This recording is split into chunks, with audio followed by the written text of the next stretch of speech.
Махамбет Өтемісов атындағы Батыс Қазақстан университетінің қабырғасында бір толқында атты кездесу өтті. Аманат партиясының атқарушы хатшысы Мұрат Мұқаев, оқу ордасының ректоры Нұрлан Серғалиев пен Жастар рухы Батыс Қазақстан облыстық филиалының төрағасы жастармен кездесіп пікір алмасты. Диалог алаңы туралы тілші бейнематериалында. 90 жылдық тарихы бар Махамбет Өтемісов атындағы Батыс Қазақстан университетінде жастардың үніне құлақ асып, олармен еркін форматта пікір алмасатын бір толқында диалог алаңы ұйымдастырылды. Аманат партиясының атқарушы хатшысы мен оқу орнының ректоры мемлекет басшысы Қасым-Жомарт Тоқаевтың жаңа жолдауын талқылады. Биыл президент ел экономикасы мен әлеуметтік салаларда қордаланған мәселені шешуге басымдық берді. Негізгі тақырыбы бұл 1 қыркүйекте жарияланған мемлекет басшысы Қасым-Жомарт Тоқаевтың Қазақстан халқына жолдауы және де жолдау барысында 5 бағдар бойынша жастарға немесе білім беру саласындағы түрлі өзгерістер, жаңа айтылған дүниелерді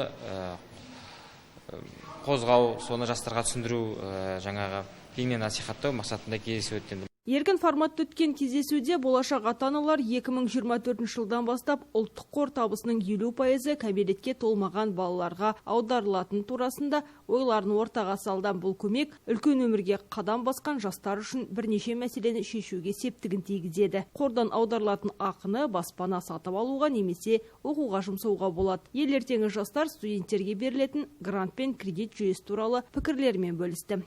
Грантты ұтып ала отырып, және дәл осы 18 жасқа дейінгі өзінің есепшотында мемлекет тарапынан көмек ретінде жинақталған қаражат арқылы Қазақстанның кез келген жас азаматы болашақта өз оқуын тегін түрде оқи алады. Материалдық жағдайы жетпегендіктен өздерінің қалаған оқуларына түсе алмай жатырған студенттер үшін бұл өте жақсы мүмкіндік деп ойлаймын. Аманат партиясының жастар рухы, жастар қанаты бір толқында диалог алаңын осымен 3-ші рет ұйымдастырды. Жастардың пікіріне құлақ асып, олардың ой пікірін білуге бағытталған алаңның жұмысы келешекте де өз жалғасын таппақ. Ажар Хамитова, Рүстем Ищанов, Айдос Кесимов, Ақжайық арнасы.